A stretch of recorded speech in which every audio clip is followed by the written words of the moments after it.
اللہ تعالیٰ نے بعض انبیاء علیہ السلام پر صحائف یعنی صحیفے نازل فرمائے اور کتب نازل فرمائی۔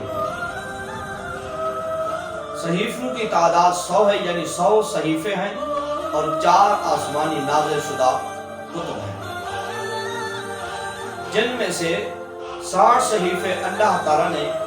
حضرت سیدنا شعیب علیہ السلام پر نازل فرمائے اور 30 صحیفے حضرت سیدنا ابراہیم خلیل اللہ علیہ السلام پر اللہ تعالیٰ نے نازل فرمائے۔ اور تورات نازل کرنے سے پہلے اللہ تعالیٰ نے 10 صحیفے حضرت موسیٰ علیہ السلام پر نازل فرمائے اور 4 بڑی کتابیں جو نازل ہوئی ان میں سے تورات اللہ عز و جل نے حضرت موسیٰ علیہ السلام پر نازل فرمائی اور زبور حضرت داؤد علیہ السلام پر نازل فرمائی، انجیل حضرت سیدنا عیسیٰ روح اللہ علیہ السلام پر نازل فرمائی، اور قرآن مجید تاجدار مدینہ سیدنا محمد مصطفیٰ صلی اللہ علیہ وسلم پر اللہ تعالیٰ نے نازل فرمایا۔ ان تمام کتابوں اور جملہ صحائف کا متن اور جو مضامین ہیں وہ سارے کے سارے قرآن مجید میں موجود ہیں۔ اب بسم اللہ کی شان اور بسم اللہ کی فضیلت ذرا دیکھیں کہ ان تمام صحائف کا متن اور ان تمام صحائف کے جو مضامین تھے وہ سارے کے سارے قرآن مجید میں موجود ہیں، اور قرآن مجید کے جو تمام مضامین ہیں وہ سارے کے سارے سورہ فاتحہ میں موجود ہیں۔ حضرت سیدنا علی المرتضیٰ شیر خدا کرم اللہ تعالی وجہ کریم فرماتے ہیں، میں 12 سال میں سورہ فاتحہ کی تفسیر آقا علیہ السلام سے پڑھتا رہا، اگر میں ان کو لکھتا جاتا تو 70 اونٹ کتابوں کے لیے اٹھانے کے لیے عاجز ہو جاتے۔ سورہ فاتحہ کی یہ فضیلت ہے۔ فرمایا سارے کا سارا قرآن مجید کا جو مضمون ہے وہ سورہ فاتحہ میں موجود ہے، اور سورہ فاتحہ کے سارا کا سارا جو مضمون ہے وہ بسم اللہ الرحمن الرحیم میں موجود ہے، اور بسم اللہ شریف کا سارا جو مضمون ہے وہ بسم اللہ کے حرف با میں موجود ہے۔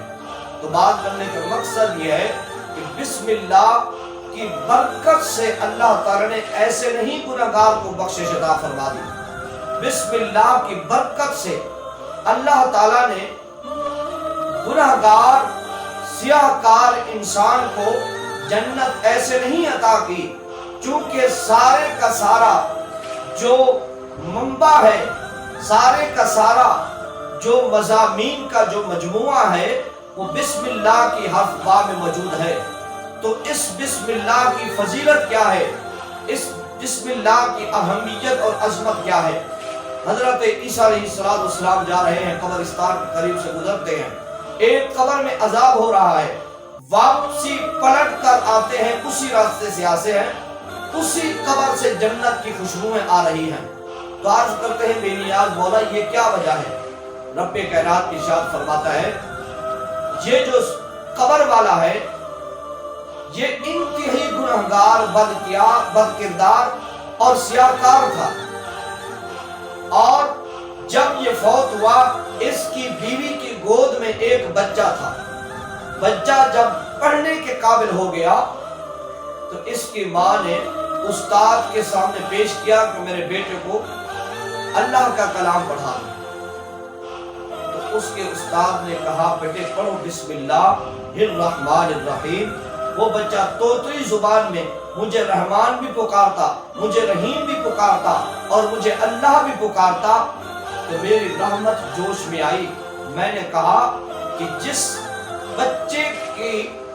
والد کی اتنی کوتاہیاں ہوں، اس کا جو بچہ ہے وہ مجھے رحمان بھی پکارے دنیا میں اور مجھے رحیم بھی پکارے، تو وہ اپنی طوطی زبان میں مجھے رحمان بھی پکارے اور مجھے رحیم بھی پکارے، میں زمین کے نیچے اس کے والد کو جنت الفردوس عطا نہ فرماؤں تو یہ میری رحمت کے خلاف ہے۔ بسم اللہ پڑھا کریں. ہر کام کی ابتدا میں بسم اللہ پڑھنی چاہیے، ہر کام کے آغاز میں بسم اللہ پڑھنی چاہیے. تو اس لیے جو بسم اللہ کے ساتھ جو کام کیا جائے اس میں اللہ عز و جل کی رحمت شامل حال ہوتی ہے.